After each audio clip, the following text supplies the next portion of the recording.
Good morning students, today date is 20th of August and we are doing chapter number 4.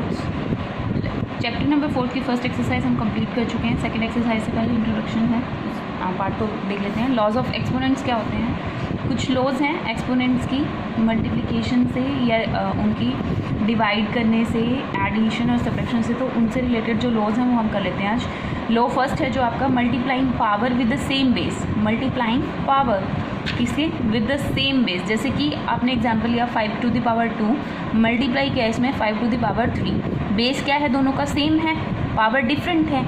इन दोनों को क्या करना है? मल्टीप्लाई करना है. तो इसका मल्टीप्लिकेशन क्या होता है कि 5 मल्टीप्लाई करेंगे तो 2 + 3, मतलब जो ये पावर्स होती हैं ये क्या हो जाती हैं? ऐड हो जाती हैं. मल्टीप्लिकेशन में पावर क्या हो जाती हैं? सेम बेस की ऐड हो जाती हैं. तो ये कितना हो जाएगा? 5 to the power 3 and 2 5. ठीक है, तो आंसर क्या आ जाएगा? 5 to the power 5 आ जाएगा आपके पास. ठीक है, ऐसा क्यों होता है? एक्सप्लेनेशन कैसे है? देखो 5 को ना 2 टाइम्स ओपन करेंगे हम, ठीक है, और यहाँ पर 5 को कितने टाइम्स? 3 टाइम्स ओपन करेंगे.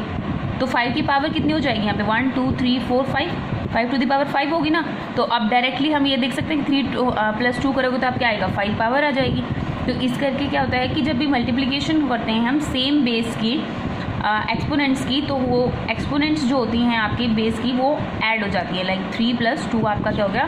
5 हो गया. ऐसे ही अब अगर हम डिवाइड करते हैं, dividing the powers with the same base, अगर सेम बेस के वैल्यूज़ को डिवाइड करते हैं सेम बेस की और उनके पावर अलग अलग, जैसे कि 7 to the power, हमने कहा 8 को मैं डिवाइड कर रही हूँ 7 to the power 14 से डिवाइड.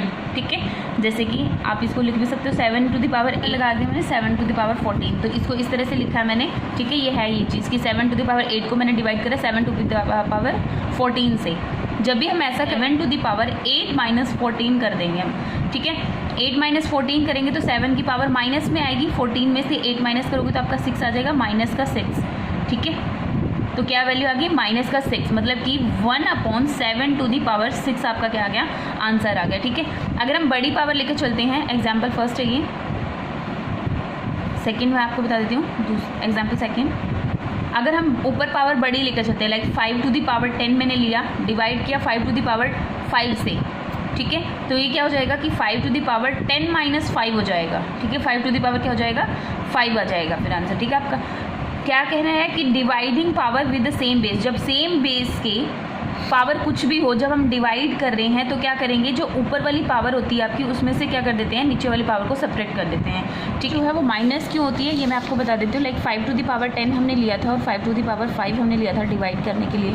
तो 5 को 10 टाइम्स ओपन करोगे, 1 2 3 4 5 6 7 8 9 and 10. ठीक है, और डिवाइड में 5 to the power 5 करोगे, इसको ओपन करोगे 5 टाइम्स ओपन करोगे, तो ये देखो यहाँ तक 5 तक 5 कैंसिल हो जाएंगे,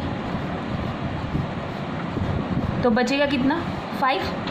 तो 5 to the power 5 क्या हो गया? रिमेन, ये रह गया आपके पास. ठीक है, तो इस करके हम क्या करते हैं कि जो वैल्यू ऊपर वाली होती है उसमें से माइनस कर देते हैं जो वैल्यू नीचे वाली होती है, मतलब जिससे हम डिवाइड कर रहे हैं, डिवाइडेंट होता है हमारा, उसमें से क्या कर देंगे? माइनस कर देंगे. ठीक है, अब आपका नेक्स्ट है law number 3, multiplying power with the same exponents. Multiplying power with the same exponent, like अगर हम 3 to the power 4 मल्टीप्लाई कर रहे हैं 5 to the power 4 के साथ, 3 to the power 4 को मल्टीप्लाई कर रहे हैं 5 to the power 4 के साथ, तो ओपन करके देखते हैं.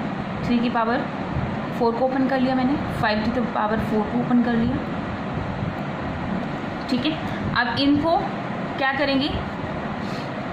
3 × 5 मल्टीप्लाई बाय 3 × 5 मल्टीप्लाई बाय 3 × 5 और मल्टीप्लाई बाय 3 × 5 कर सकते हैं. ठीक है, वही 4 है और ये भी 4 है, पावर सेम है और बेस क्या है? डिफरेंट है. ठीक है, हमने इनको ओपन किया, 3 और 5 को इकट्ठा कर लिया, हर एक का पेयर बना लिया.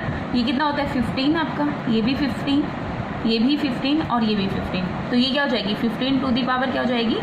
4 हो जाएगी. तो मतलब बेस की मल्टीप्लिकेशन करके उसकी पावर क्या बन जाएगी? 4 बन जाएगी. जो पावर आपको दे रखी है सिमिलर, वही पावर बन जाएगी. ठीक है, तो अगर डिफरेंट बेस है, सेम पावर है, तो बेस की मल्टीप्लिकेशन करके उसकी पावर जो सेम आएगी, मतलब जो 4 है वो कॉमन आ जाएगी इसके अंदर से. मतलब 3 और 5 यहाँ पर जैसे कि 3 और 5 की मल्टीप्लाई करेंगे और इसकी पावर क्या हो जाएगी? 4 आ जाएगी. 5 and 3 15 और 15 टू द पावर 4 आ जाएगा। ठीक है, ये होता है multiplying power with the same. Exclusion क्या निकलता है कि अगर a to the power m है, मल्टीप्लाई कर रहे हो b to the power m के साथ, तो आपका क्या आ जाएगा, a b to the power m आ जाएगा। ठीक है, जनरल में लिया मैंने, a की वैल्यू कुछ भी हो सकती है, b की वैल्यू, m वैल्यू क्या रहेगी, सेम रहेगी, तो a और b की मल्टीप्लाई कर देंगे और होल पावर क्या हो जाएगी, m हो जाएगी आपके पास। ठीक है, उसके बाद है taking power of a power, मतलब पावर की पावर अगर हम लेते हैं, लाइक अगर हमने लिया 5 टू द पावर 4 है और इसकी पावर हमने कर दिया 3। ठीक है, 5 टू द पावर 4 और उसकी पावर क्या कर दिया, 3 कर दिया, तो इसका मतलब क्या हुआ कि 5 टू द पावर 4 को 3 टाइम्स ओपन करेंगे, 5 to the power 4 multiply by 5 to the power 4 multiply by 5 to the power 4 multiply by 5 to the power 4 को। ठीक है, 3 हो गया, सॉरी 3 है तो 3 टाइम्स 4 कर लेते हैं, चलो 4 टाइम्स कर लिया हमने इसको ओपन। ठीक है, अब क्या करना है कि जब भी मल्टीप्लिकेशन करते हैं सेम बेस के साथ तो पावर सारी ऐड हो जाती हैं आपकी। ठीक है, तो आप इसको ऐड कर दीजिए, 5 की पावर 4 प्लस 4 प्लस 4 प्लस 4 कितना हो जाएगा, 4 एंड 4 8 एंड 4 12, 12 एंड 4 कितना हो जाएगा 16, तो 5 टू द पावर कितना आ जाएगा, 16 आ जाएगा। तो ये किस तरीके से आया कि 5 टू द पावर को 4 जो था आपको, उसने 4 टाइम्स आपने ओपन करा और उसके बाद जो मल्टीप्लिकेशन वाला आपका रूल था वो अप्लाई करके आपने क्या कर दिया, 5 टू द पावर 16 आ गया। अब डायरेक्टली आप इसको देखो कि 5 to the power 4 to the power 4, इसको जब हम ऐसे करेंगे तो 4 मल्टीप्लाई बाय 4 कर दीजिए, तो आंसर आपका यही आ जाएगा, 5 टू दी पावर क्या आ जाएगा, 16 आ जाएगा। मतलब जब पावर की पावर करते हैं तो पावर जो है मल्टीप्लाई हो जाती हैं। अगर 5 टू दी पावर 4 है, उसकी पावर 4 कर दी, कोई भी वैल्यू है आपकी, लाइक अगर हम इन जनरल बोलें कि a की पावर m है और उसकी पावर हमने n कर दिया, तो हमारे पास क्या हो जाएगा, a की पावर mn हो जाएगा। मतलब कि इसका मतलब क्या है, a की पावर m इंटू n, मतलब m की मल्टीप्लिकेशन किसके साथ हो जाएगी, n के साथ हो जाएगी। ठीक है, जहाँ पर m और n क्या होंगे, आपके होल नंबर्स हैं। ठीक है, उसके बाद है numbers with exponent 0। Numbers with the exponent 0 की एक्सपोनेंट क्या बन जाए, 0 बन जाए। अब हम एक काम करते हैं, मैं आपको एग्जांपल लेकर बताती हूँ। इसके अंदर आपने एग्जांपल लिया कि 7 टू दी पावर 3 को हम 7 टू दी पावर 3 से ही क्या कर रहे हैं, डिवाइड कर रहे हैं। ठीक है, तो 7 multiply by 7 multiply by 7 divide by 7 multiply by 7 multiply by 7, ये डिवाइड करेंगे तो 7 कैंसिल कर देगा, आंसर क्या आ जाएगा आपके पास, 1 आ जाएगा। ठीक है, अगर सेम वैल्यू को डिवाइड करें तो 1 आ जाता है ना आंसर, तो उसी तरीके से हम अगर एक्सपोनेंट में भी सेम वैल्यू से ही डिवाइड करें तो आंसर क्या आ जाएगा, 1 आ जाएगा। अब हम हमारा जो रूल था आपका dividing powers with the same base, dividing powers with the same base, वो यूज़ करेंगे इसके अंदर। तो हमारे पास क्या होता है, 7 to the power 3 divide by 7 to the power 3, इसको कैसे लिखते हैं, 7 टू द पावर 3 माइनस 3 कर देंगे।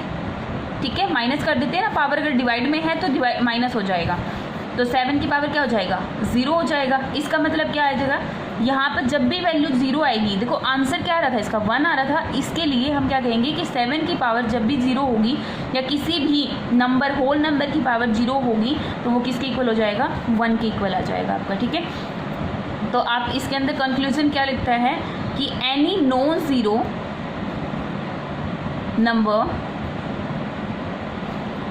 Raise to power 0 is 1। मतलब इन जनरल भी आप क्या कहोगे कि अगर a की पावर 0 करते हैं तो वैल्यू क्या आ जाएगी आपके पास, 1 आ जाएगी। किसी भी नंबर की पावर 0 करोगे तो वैल्यू क्या आएगी, 1 आएगी। ठीक है, ये आप याद रखोगे। उसके बाद आपके पास dividing powers with the same exponents की आप सेम एक्सपोनेंट्स के साथ क्या कर रहे हो, डिवाइड कर रहे हो पावर को। ठीक है, तो 5 टू द पावर 4 को हम डिवाइड कर रहे हैं 3 टू द पावर 4 से, तो 5 to the power 4 divide by 3 to the power 4 करेंगे तो 5 को 4 बार लिखेंगे, 3 को भी 4 बार लिखेंगे। ठीक है, इसको हमने जैसे पहले क्वेश्चन करे थे कि अलग अलग कर सकते हैं, 5/3 multiply by 5/3 multiply by 5/3 multiply by 5/3। अब 5/3 की पावर कितनी बार मल्टीप्लाई हो रहा है, 5/3 4 टाइम्स मल्टीप्लाई हो रहा है, तो 5/3 टू दी पावर क्या कर सकते हैं, 4 कर सकते हैं। तो इस तरीके से अगर आपको